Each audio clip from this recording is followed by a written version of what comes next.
He does. He's got a Shedeur Sanders who we know is very popular throughout our country, social media. He did some good things, but he didn't do enough good things to just go, oh, he should be the definite starter here, and we just roll out the carpet. We got Deshaun Watson, who they've paid all this money to do nothing for the last 5 years.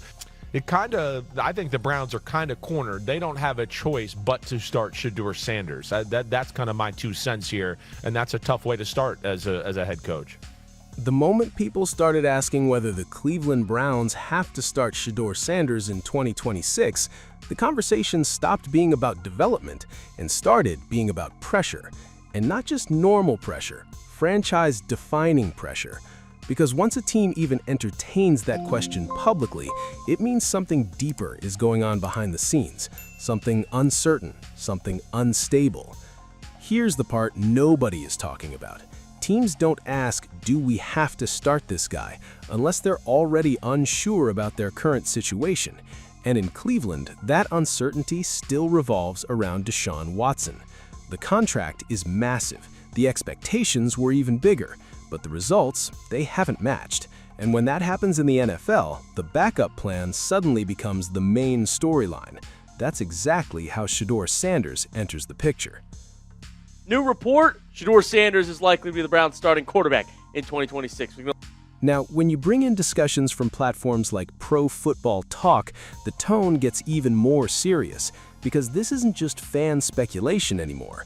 This is media, analysts, insiders, all openly debating whether a rookie or young quarterback could be forced into a starting role. And that word forced is the key here. Because ideally, you want a young QB to earn the job, but when you're asking if he has to start, that means the organization might not have a choice. This is where it gets dangerous, because if Cleveland feels pressure to justify their roster decisions, they might accelerate Shedeur's timeline, and once you do that, there's no going back. You can't unstart a quarterback without consequences. Benching a young QB after throwing him into the fire can damage his confidence and create long-term issues. Zach Jackson then went ahead and then tweeted it out as so. It is fairly obvious mid-March, Shedeur Sanders has the runway to win the Browns starting quarterback job. And this definitely makes sense. You could definitely see this in a lot of their offseason moves. They did not bring in any other quarterback in free agency. They went and targeted offensive linemen. Let's talk about Shedeur for a second, because this isn't just hype. This is a quarterback who has shown poise, accuracy, and leadership at the college level. He's got the pedigree, the confidence, and the spotlight already built in, thanks in part to his father, Deion Sanders. But college success doesn't automatically translate to the NFL. We've seen that story play out too many times. Talent isn't enough. Timing matters, situation matters, coaching matters. Here's the part nobody is talking about. Shedeur's biggest challenge won't be his arm or his decision-making. It'll be expectations. Because the moment he steps onto that field as a Browns starter, he's not just playing football. He's carrying the weight of a franchise trying to fix its identity. And that's a heavy burden for any young quarterback, no matter how talented. This is where young players usually make a mistake. They try to prove too much too quickly. They force throws. They take unnecessary risks. They try to be the hero on every play. And in the NFL, that's exactly how you lose games. The best quarterbacks don't just make plays, they avoid mistakes. That's a completely different mindset, and it takes time to develop. I've been consistent on this since November. If you're telling me everybody knows how I feel about Shedeur. But if you're telling me my choices are Shedeur and Deshaun, I will take Shedeur 11 times out of 10. I think everybody would. Because there is no upshot to playing Deshaun at all. Now, let's zoom out and look at the bigger NFL landscape, because Cleveland isn't the only team dealing with quarterback questions. Look at the Chicago Bears with Caleb Williams stepping into a massive spotlight, or the Washington Commanders trying to figure out their long-term solution. Quarterback development has become one of the hardest things to get right in today's league, and the margin for error almost non-existent. And then you've got teams like the Kansas City Chiefs who did it the right way with Patrick Mahomes. They didn't rush him, they let him sit, learn, and develop before handing him the keys. That patience paid off in a massive way, but not every team has that luxury, and right now it feels like Cleveland might not either. This is where it gets dangerous, because if Cleveland feels pressure to justify their roster decisions, they might accelerate Shedeur's timeline, and once you do that, there's no going back. You can't unstart a quarterback without consequences. Benching a young QB after throwing him into the fire can damage his confidence and create long-term issues. Now let's connect this back to Todd Monken in the coaching philosophy, because this is where things get really interesting. Monken is known for his offensive creativity and adaptability. He's worked with different types of quarterbacks, different systems, and different approaches.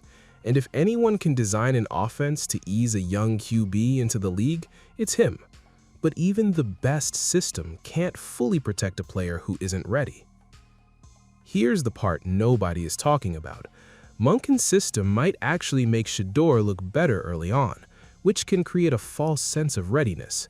Quick reads, structured plays, controlled environments, they can mask weaknesses temporarily, but eventually defenses adjust, and when they do, that's when you find out what a quarterback is really made of. This is where young players usually make a mistake. They rely too much on the system instead of developing their own instincts, and when the system breaks down, they struggle to adapt.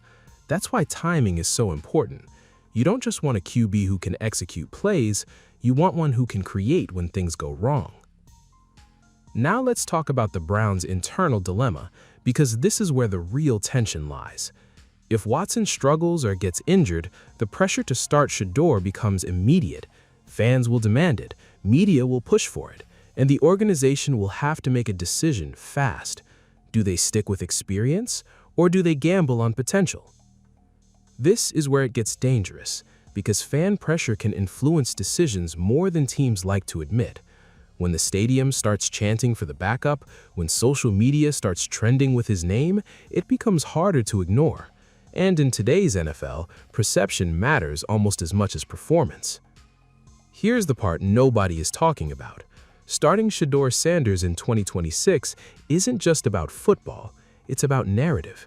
It's about resetting the story of the Browns, moving from a controversial, inconsistent era to a fresh, hopeful one. And that kind of shift is tempting for any franchise. But temptation doesn't always lead to the right decision. This is where young players usually make a mistake. They think opportunity equals readiness, but those are two completely different things. Just because the door opens doesn't mean you're prepared to walk through it. And for Shedeur, the worst-case scenario isn't sitting on the bench, it's being thrown into a situation where he can't succeed. Now let's bring it back to the big question. Do the Browns have to start Shedeur Sanders in 2026? The honest answer is no. They don't have to, but they might feel like they do. And that's the difference that changes everything. Because if it becomes a forced decision, it's already the wrong one. And this is where it gets real. Because if Shedeur succeeds, Cleveland looks like a genius organization that found its future. But if he struggles, then you're looking at another reset, another rebuild, another cycle of what went wrong. So I'll leave you with this. If you're running the Browns, what matters more?